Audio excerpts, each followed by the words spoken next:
আসসালামু আলাইকুম। Urmi kitchen blog চ্যানেলের পক্ষ থেকে সবাইকে স্বাগতম জানিয়ে শুরু করছি আমার আজকের নতুন ভিডিও। আশা করছি যে যেখান থেকে বসে আমার এই আজকের নতুন ভিডিওটি দেখছেন সবাই খুব ভালো আছেন আলহামদুলিল্লাহ। সকালবেলায় 2 চুলায় রান্নাটা বসিয়ে দিয়েছি। পাশের চুলায় তো গরুর খাবারটা জাল করে নিচ্ছি, আর এই চুলায় আমি খিচুড়ি রান্না করে নিচ্ছি। প্রতিবেশী যা বাজার থেকে পিঠার সাজ নিয়ে এসেছে, তো আমার দেখে এত ভালো লেগেছে, তার কাছ থেকে আমি এক পর্যায়ে জোর করে নিয়ে এসেছি। তো সবাই হাসাহাসি করছিল, দেখো নিয়ে আসতে পারলাম না, দারোগার বউ এখন আমার পিঠার সাজ নিয়ে যাচ্ছে। তো আমি বললাম জানি না, আমি বাজারে যেতেও পারবো না, আর এই পিঠার সাজ আমি দেখে কিনতেও পারবো না, আমি কিন্তু এটা নিয়েই যাব। তো যেই কথা সেই কাজ। তো আমি কিন্তু পিঠার সাজে নিয়ে এসেছি, রান্নাবান্না কমপ্লিট করে ডিম ভেজে নিয়েছি, আর ঐশী শশীর জন্য ডিম সেদ্ধ করে দিয়েছি। এরপর তো রান্না শেষ করে পিঠার সাজ আমি এখন চুলায় দিয়ে বানিয়ে নিচ্ছি। বানানো যেটাকে বলে সেটা হচ্ছে চুলার উপরে 2-1 দিন রেখে দিলে একটু তেল দিয়ে, তাহলে এই সাজটা না খুব ভালো হয়, পিঠা খুব ভালো ওঠে। তো ভাবি বলছিল যে সরিষার তেল দিয়ে তারপরে চুলায় বসিয়ে রাখতে আগুন থাকা অবস্থায়। তো আমার যেহেতু রান্না হয়ে গেছে, চুলায় আগুন আছে, তো সেই আগুনের তাপেই আমার পিঠার সাজটা সুন্দর মতো হয়ে যাবে। এরপর তো সকালে নাস্তা খেতে বসে পড়লাম শশী আর আমি। সে একটু পরে খেয়ে নেবে, তাই ওর খাবারটা আর বাড়িনি। তো শশী আর আমি খাওয়া দাওয়া কমপ্লিট করে একটু বাজারে যাব।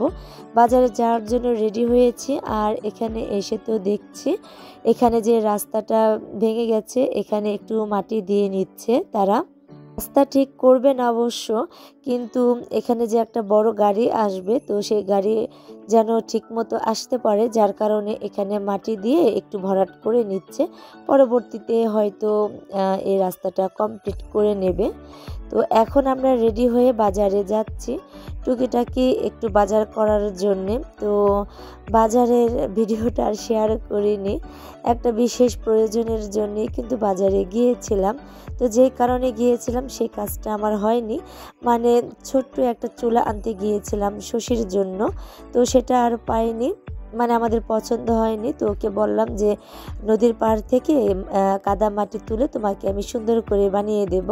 তো বললো যে ঠিক আছে। তারপরে তো ফ্রিজে একটু দই আর রসমালাই ছিল, এর আগে এনেছিলাম, তো সেটাই একটু খেয়ে নিচ্ছি। তো খেয়ে দিয়ে তারপরে রান্না বান্না করতে যাব। আজ তো শরীরটা তেমন একটা ভালো লাগছে না, তাই আর কোনো কাজের ভিডিও আপনাদের সঙ্গে শেয়ার করিনি। দুপুরে রান্না বান্না বসিয়ে দিয়ে চলে আসলাম ছোট জায়ের কাছে একটু কথা বলার জন্য। তো দেখি ও তো রান্না বান্না শুরু করে দিয়েছে, আমার তো চুলায় রান্না বান্না হচ্ছে। তো ও ভাত বসিয়ে দিয়েছে, আর এখন এই যে কাটাকাটি করে নিচ্ছে সবজিগুলো। মুরগি রান্না করবে, ছোট মাছ দিয়ে চচ্চড়ি করে নেবে। তারপরে তো আমি আবার একটু চলে আসলাম দোতলা ঘরে, এখানে আবার কবুতর একটু দেখে তারপরে আমি এখন বাচ্চাদেরকে খেতে দিয়েছি। তো ওরা তো খেয়ে ফেলেছে, তো ভাবলাম যে আরও অল্প কিছু ওদের খাবার দিই। তো আমি অল্প অল্প করে খাবার দিচ্ছিলাম, আর বাচ্চাগুলো ওর মা সহকারে খেয়ে নিচ্ছে। তারপরে তো চলে আসলাম রান্নাঘরে। দুপুরে রান্না বান্নায় ভাত আর মাছের তরকারি রান্না করে নেব। তো আমি সবজিগুলো কেটে ধুয়ে পরিষ্কার করে নিয়েছি। এরপর তো মাছ আমি জাল করে রান্নাটা করব। তো এখানে বড় মাছের মাথা আর কিছু মাছের পেটি আছে, সেটাই জাল করে নিচ্ছি। তো রান্নাটা আমি করে নিয়েছি, আর এখন আমার রান্না বান্না কমপ্লিট। দুপুরে খাওয়া দাওয়া করে নেব। গরুর খাবারটা তো জাল করে নিয়েছি, আর সকলে খেতে দিয়েছি।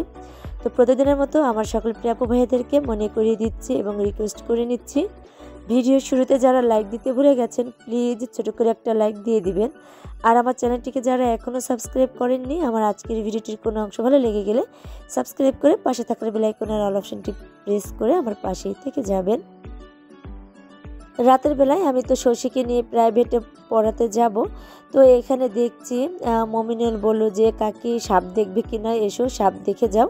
তো হঠাৎ করেই দেখি এখানে সত্যি সত্যি সাপ। তো বললাম যে কি ব্যাপার, সাপটা তো আমাদের দেখে একটু নড়ছেও না চড়ছেও না, কোথাও তো চলেও যাচ্ছে না। তো আমরা তো খুব অবাক হয়ে গেলাম। তারপরে তো মমিনুলকে বললাম যে কি ব্যাপার বলো তো।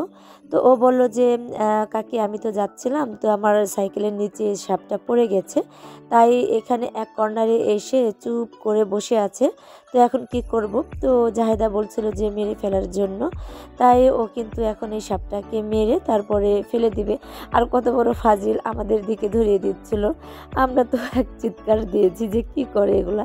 তো দুষ্টুমির একটা পরে তো পাশের একটা মানে জায়গা আছে, তো ওইখানেই ফেলে দিয়েছে। তারপর তো শশীকে নিয়ে চলে আসলাম প্রাইভেট পড়ানোর জন্য। ও তো পড়াশোনা করছে, যেহেতু ওর বই নেই, তো মোবাইলে ওর পড়াগুলো সেভ করে দিয়েছে আর কি, মানে ছবি তুলে দিয়েছে, সেখান থেকে ও পড়া রেডি করে নেয়।